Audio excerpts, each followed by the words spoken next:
Hello, this is the My Artifact episode number 454. आजची तारीख आहे 28 मे 2016. आता वाजले करीब रात्रीचे 11. ज्याप्रमाणे विचार केला होता की मला आता नागपूरमध्ये गेल्यावर माझी जॉब लावून देईन, तर तो दिवस आला आहे. 1 जूनपासून माझी जॉईनिंग आहे. माझं पूर्ण कन्फर्म झालं आहे. काहीतरी 8-10 हजार रुपये सॅलरी भेटणार आहे आणि खापरखेड्यामध्येच as a junior engineer labour supervisor म्हणून काहीतरी लागणार आहे. It's cool, really nice. एक नवीन लेवल सुरू झाली आहे आपल्या लाईफची, तर एन्जॉय कर. आज मी सांगू कशाचा विचार करून आलो होतो. आज मी माझ्या प्रोग्रेसचा विचार करून आलो होतो. माझी डेव्हलपमेंट कशा प्रकारे होईल. हळूहळू विचार केला की मी खापरखेड्याला जाईन, तिथे जॉब करीन. जॉब केल्यानंतर मग तिथे फिल्म स्कूलमध्ये ॲडमिशन घेईन. ड्युरिंग द टाईम फिल्म स्कूलमध्ये मी चांगले मोठे टार्गेट अचीव करीन फिल्म स्कूलमध्ये. आणि देन तिथून डिप्लोमा घेऊन मी मुंबईमध्ये जाईन, मुंबईमध्ये शिफ्ट होईन. And then I start developing myself. काफ़ी प्रगती करीन स्वतःची, स्टेप बाय स्टेप चढीन. And then I got my destiny. काफ़ी इझी आहे. जर तुम्ही विचार करजाल की तुम्ही डायरेक्ट उडी मारजाल, तसं काय होत नसते. तुम्हाला फक्त फोकस करावं लागेल तुम्हाला कुठे जायचं आहे, आणि त्याच्यावर फक्त स्टे राहावं लागते. 10 वेळा चेंज नाही करायला लागत. तुम्हाला हे व्हायचं आहे, ते व्हायचं, ते व्हायचं, ते व्हायचं. फिक्स राहायचं. टार्गेट किती मोठं असो, बस फिक्स राहायचं आणि त्याच्याबद्दल नेहमी विचार करत राहायचा. ते डेस्टिनी नाही का तुमच्यापर्यंत पोहोचण्यासाठी काही ना काही क्ल्यू तुमच्यासमोर येतेच. जसं माझ्यासमोर आली, आत्या आली, तिने म्हणलं का मला जॉब देऊन राहिली, तर त्याच्यावरून मला मग थोडं पुढे बहुत कळलं का आता मी जॉब करेन आणि इथे हे पण करेन. याच्यासोबत नाही का एक पॉईंटसुद्धा कळला राव का जेव्हा आपण नाही का जॉब करतो किंवा आपली स्वतःची प्रगती करतो, तेव्हा नाही का ओल्ड लाईफ, पास्ट लाईफमधले जे मित्र आहे ना, ते थोडे बहुत व्हॅनिश होऊन जातात. जस्ट लाईक आता होऊन राहिलं. 6 वर्ष मी वन मॅन टीमसोबत होतो. खूप चांगले मोमेंट मी एन्जॉय केले त्यांच्यासोबत. आणि they are the one of the really amazing friend. कारण त्यांनी माझा वेळ एवढा व्हॅल्युएबल बनवला. त्यांच्यापासून मी शिकलो का हसायचं कसं, जगायचं कसं. त्यांच्यापासून मी खूप काही शिकलो आहे आणि ते मला लाईफमध्ये रिअली इम्पॉर्टंट ठरतात.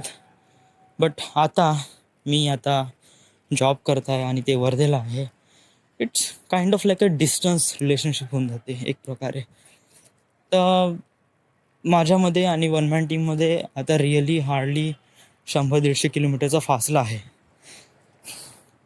त्यामुळे नाही का प्रत्येक मोमेंट मी त्यांच्यासोबत शेअर करू शकत नाही किंवा ते पण माझ्यासोबत शेअर करू शकत नाही. तर मग एक प्रकार हे होते. बट यालाच डेव्हलपमेंट म्हणतात राव. कारण जर तुम्ही काही ना काही सॅक्रिफाईस करता, तेव्हाच काही ना काही गेन करता. आता तू नाही तुझ्या मित्रांना सोडलं आहे, तसं तू जॉब गेन केली आहे.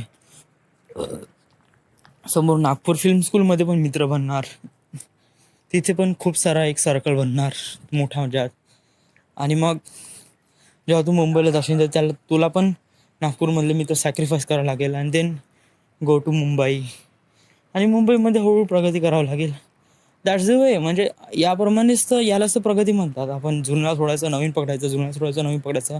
जुनं किती चांगलं असलं तरी त्याला सोडावं लागते, कारण नवीन पकडासाठी म्हणजे नवीन वरच्या फांदीवर चढण्यासाठी खालच्या फांदी सोडावं लागतेच. दॅट्स द वे. त्यामुळेच आपण पुढे जातो आणि स्वतःची प्रगती करतो. That makes sense, that makes really sense. आता काफी कॉन्फिडन्स आला आहे माझ्या ह्याच्यात. आता ज्याप्रमाणे मी अगोदर पण कॉन्फिडन्स होता, पण आता कॉन्फिडन्स नाही का एक प्रकारे फिजिकली झाला. आता मी पहिले म्हणतो तो 100% शुअर आहे माझ्या डेस्टिनीबद्दल. याच्यासाठी ॲक्च्युली मी आता पण शुअर आहे, बहुत शुअर आहे. आता मी प्रॅक्टिकली शुअर आहे. आता मी फिल्म स्कूलमध्ये जॉईन करीन आणि एक नवीन दिशा येईन माझ्या लाईफमधली, आणि ते बहुत चांगलं आहे. थोडं आता एक प्रमाणे मी आता जे बोलून राहिलो काफी हे येऊन राहिलो, दम टाकून राहिलो मी. कारण आता मी नाही का सांगू 4 मजल्या करीब 10 वेळा अपडाऊन केलं आहे.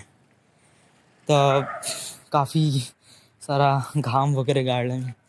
बरोबर आहे. तू आता जिममध्ये नाही चालला तर थोडं बहुत एक्झर्शन तर होणं गरजेचं आहे. एक्झर्शन व्हायला पाहिजे, कारण आताच तू जेवण केलं त्यामुळे तर या इट इज इट. सकाळी आत्याने मला हे सांगितलं आणि मग तेव्हापासून माझा दिवस काफी चांगला गेला. आज सकाळी उठलो. आज ते गाडी सर्व्हिसिंग करायला नेली होती. मामाजी म्हणे आता तुला 1 तारखेपासून लागायचं आहे, तर तू हे गाडी घेऊन जाऊ नये. मामाजीसाठी माझ्या मनात खूप काही इज्जत आहे. जरी मी किती मोठा आहे ना, किती प्रगतिशील होईन, कारण त्यांच्या मनात खूप इज्जत राहील माझ्या मनात त्यांच्याबद्दल. कारण मी त्यांचा पहिले खूप राग करत होतो. व्हाय? कारण ते जरी चांगले दिसतात तरी त्यांच्या मागे बहुत काही काळपट उद्देश आहे आणि वगैरे वगैरे स्टफ लाईक दॅट. पण असं काही नाही आहे. त्यांना वाटते की आपलं डेव्हलपमेंट व्हायचं, आपण आता ज्या पदावर आहे तर थोडंसं आपल्या आसपासच्या परिवारांना पण त्याचा फायदा होऊ द्यायचा, असं त्यांना फील होते. तर दॅट इज रिअली गुड. आणि माझ्या फादरपेक्षाही मी त्यांना रिस्पेक्ट देतो. म्हणजे वडिलांना पण रिस्पेक्ट देईनच, बट मोर दॅन दॅट मामाजींना रिस्पेक्ट देईन. कारण त्यांनी मला जॉब दिली, राहण्यासाठी घर दिलं आणि एक गाडी दिली. तर हे खूप चांगली गोष्ट आहे माझ्यासाठी. कारण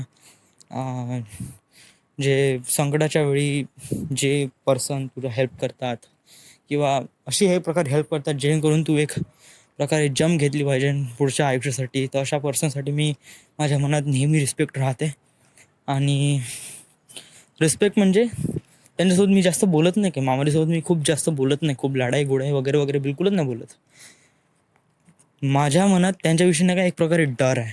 त्यांनी जे म्हणलं, केव्हा पण म्हणलं, हां बाबू आज कुठेतरी जायचं आहे, काहीतरी काम आहे, माझं कितीही महत्त्वाचं काम असो, पहिले त्यांच्यासोबत त्यांचं काम करा, बस.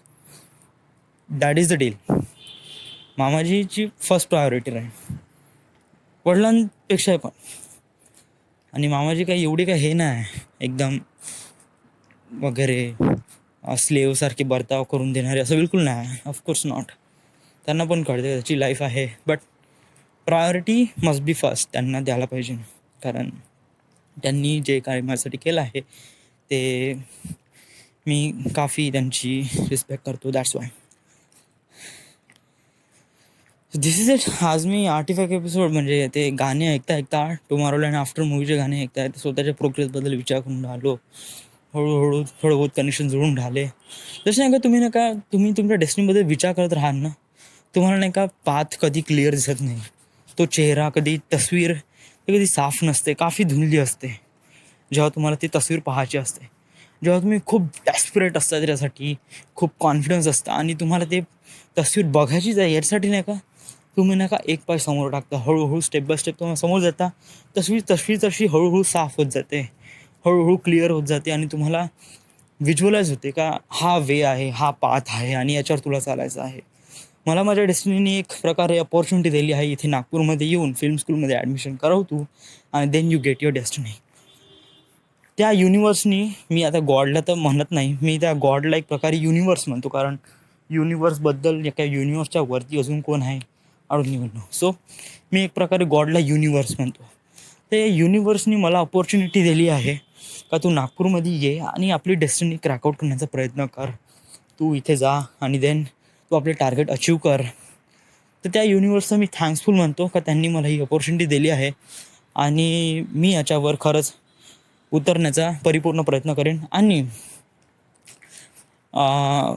या जॉब आणि प्लस फिल्म स्कूलमध्ये मी माझा 100% देऊन माझी प्रगती करण्यासाठी मी काफी तत्पर आहे, काफी डॅस्परेट आहे आणि काफी एक्सायटेड पण आहे. एक न्यू लेवल स्टार्ट होत आहे आणि त्या न्यू लेवलसाठी मी खूप एन्जॉय करून राहिलो आहे माझ्या लाईफबद्दल. So that makes really sense and really good. आता मला वाटते का मला माझ्या व्हॉट्सॲपचं स्टेटस चेंज करायला पाहिजे, बट कंट्रोल खूप जास्त कॉन्फिडन्स आपल्याला हवेत उडवते. कंट्रोल आपल्याला एक बांधून ठेवते का आपल्याला कुठे उडायचं आहे. आणि जर आपण राईट मोमेंटवर टार्गेट हिट केला तर बहुत चांगलं असते. कंट्रोल करणं माणसाला खूप जास्त गरजेचं आहे. स्टील तू जॉबमध्ये चालला नाही, 1 तारखेपासून झाला, आजची 28 तारीख आहे, ठीक आहे 29 तारीख, तर थोडं समजून घे, 2 दिवस थांब अँड देन यू गो. काढेल. So this is the My Artifact episode number 554. Right now we are at Nagpur, Maharashtra.